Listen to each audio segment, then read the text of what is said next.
An oyster's life is usually 3 or 4 years. They start out as what's called a spat, and then they'll become the size of your fingernails, and in 2 or 3 years, depending on the flow of water wherever they grow, they'll grow out to maturity, at which time they're harvested and processed for eating, mostly in restaurants, but also for backyard parties.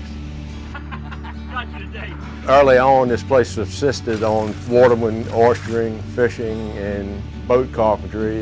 This creek, Chuckatuck Creek, is in the villages of Eclipse and Crittenden are located such that it was convenient for boat repair. A lot of boating activity here. Always been a big part of this place.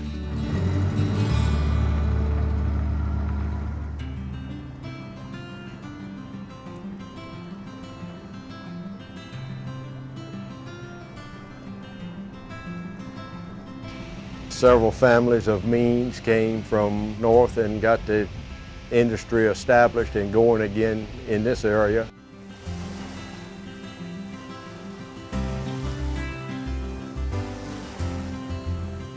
James River used to be the greatest seed-producing oyster beds in the world, and Lepron Johnson, whose name is going on a historical marker, was one of the premier boat builders on the Chesapeake Bay.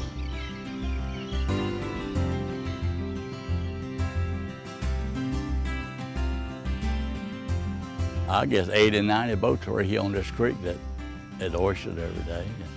Everything got really excited around 1st of October when oyster season did come in. All the boats getting ready to go, and there's people around here everywhere then.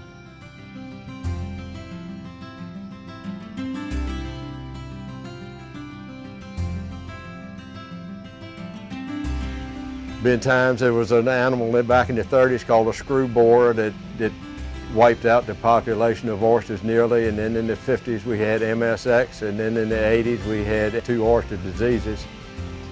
Our oyster business has always had its challenge, very similar to other types of farming.